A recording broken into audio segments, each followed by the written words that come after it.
कहते हैं कि समय से पहले और भाग्य से अधिक किसी को कुछ नहीं मिलता। इंसान को अपने भाग्य से लड़ झगड़ कर वो कुछ भी हासिल नहीं करना चाहिए जो आपकी किस्मत में होता है।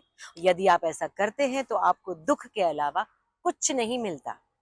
जैसे सुनीता मेहता के हाथ लगा मात्र दुख। उसका छोटा सा परिवार था, सुनीता मेहता और उसका बेटा दीपक। उसके पति का देहांत बहुत पहले हो गया था। उसके जीवन का एकमात्र सहारा था दीपक। लेकिन बार बार उसके मन में यही ख्याल आ रहे थे कि बाकी सबके पास धन दौलत गाड़ी बंगला नौकर चाकर सब कुछ है, लेकिन उसके पास कुछ भी नहीं है। छोटा सा परिवार है, ठीक ठाक गुजारा कर रहे हैं, खुशी से जी रहे हैं, लेकिन उन सारी चीजों की लालच उसको हो गई। और इसी लालच के चलते वो एक दिन जा रही थी और उसका पैर अचानक से टकराया।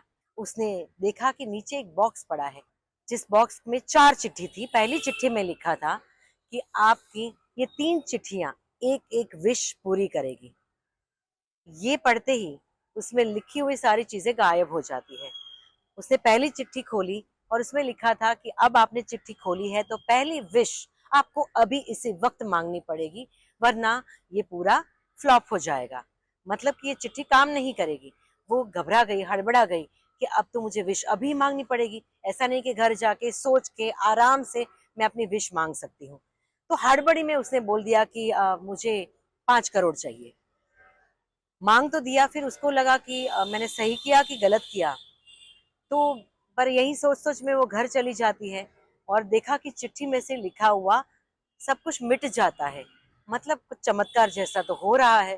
कहीं ना कहीं उसको भरोसा भी हो रहा है कि शायद ऐसा हो सकता है, शायद पता नहीं होगा कि नहीं होगा। लेकिन यही सोच में वो घर चली गई और अपने बेटे का इंतजार करने लगी कि अभी हम बेटा आएगा, साथ में बैठकर खाना खाएंगे, बातें करेंगे और इस बॉक्स के बारे में वो अपने बेटे से बताएगी। बराबर 8 बजे उसके घर का बेल बजा। वो दरवाजा खोल के देख रही है तो सामने उसका बेटा नहीं किंतु 2 लोग खड़े थे जो अपने बेटे के बारे में पूछ रहे थे कि क्या दीपक का घर यही है। तो उसने बोला यस यही है। तो अंदर आने के लिए कहा, आप आइए, अंदर आइए, बैठिए, हमारा बस बेटा आता ही होगा। तो उसने बोला कि हमें माफ कीजिएगा माता जी, पर आपका बेटा अब नहीं आएगा क्योंकि फैक्ट्री में काम करते करते उसका देहांत हो गया है और इसके बदले में ये 5 करोड़ का चेक आपको दिया जाता है कि हमारे कंपनी का नियम है कि अगर कंपनी में किसी की मृत्यु हो जाती है तो उसके परिवार को मुआवजा दिया जाता है। वो बिल्कुल प्रोसेस नहीं कर पा रही थी कि ये हो क्या रहा है। उसकी इच्छा पूरी हुई है, उसका बेटा मर गया है। वो रोए, विलाप करे या खुशी मनाए, क्योंकि एक तरफ उसकी विश पूरी हुई थी और दूसरी तरफ उसका बेटा उसको हमेशा हमेशा के लिए छोड़कर चला गया। ऐसा बोलते ही हाथ जोड़कर वो दोनों वहां से चले गए। उनके जाने के बाद वो खूब रोने लगी, विलाप करने लगी, गुस्सा करने लगी कि मैंने विश मांगी थी लेकिन ये नहीं बोला था कि मेरे बेटे के बदले में मुझे 5 करोड़ चाहिए। पर अब कुछ नहीं हो सकता था। कमान से निकला हुआ तीर कभी वापस नहीं आता। उसने सोचा कि अब क्या किया जाए। उसने दूसरी विश मांगी कि उसे उसका बेटा वापस चाहिए, सजीवन, सदैव वापस चाहिए। थोड़ी देर में उसके घर का दरवाजा नॉक नॉक होता है और वो दरवाजे के की होल में से देखती है तो उसका बेटा होता है, लेकिन बहुत ही खराब परिस्थिति में, आधा कटा हुआ, खून में लथपथ, खून बहता हुआ, ऐसी हालत में कि वो जैसे कि अधमरा हो। उसमें प्राण तो है लेकिन जीवन नहीं है। अपना बेटा था, दरवाजा तो खोलना पड़ेगा क्योंकि उसने विश मांगी है। उसने दरवाजा खोला, उसके बेटे को बिठाया। उसका बेटा बिल्कुल उस अवस्था में नहीं था जहां पे वो बात कर सके। कह सकते हैं कि वो ज़ॉम्बी बन गया था। ना उसे कुछ फीलिंग समझ में आती थी, ना कुछ उसको समझ में आता था, ना कुछ वो रिएक्ट करता था, ना उसको दुख दर्द समझ में आता था। उसने उसको बहुत बोला, बेटा पट्टी कर दूं, ये कर दूं, वो कर दूं, लेकिन बस वो निर्जीव बेजान लाश की तरह ऐसे ही बैठा रहा।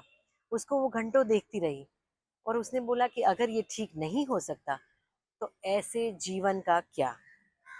तुरंत उसने तीसरी विश मांगी कि मेरे बेटे का प्राण वापस लिया जाए। अब उसे इसका ऐसा जीवन नहीं चाहिए था और तुरंत ही उसके वो अधमरे शरीर से अधमरा प्राण निकल जाता है और वो फिर से मर जाता है। फिर से वो मृत्यु प्राप्त करता है। उसके बाद वो असल में विलाप करती है, खूब रोती है, बिलखती है, कहती है कि मैंने कभी ऐसा नहीं चाहा था कि मुझे 5 करोड़ के बदले में अपने बेटे को खोना पड़े। उसका अंतिम संस्कार करती है और वो बार बार यही सोचती रहती है कि काश मैंने वो शॉर्टकट इस्तेमाल नहीं किया होता, काश मैंने वो विश पूरी करने वाला बॉक्स ही नहीं उठाया होता, काश मैंने लालच ही नहीं की होती। जो था, जो है, उसमें खुश रही होती, संतुष्ट रही होती और अपने जीवन को भगवान का आशीर्वाद मानकर अच्छे से बिताती, तो ये नौबत ही नहीं आती। जय श्री कृष्ण।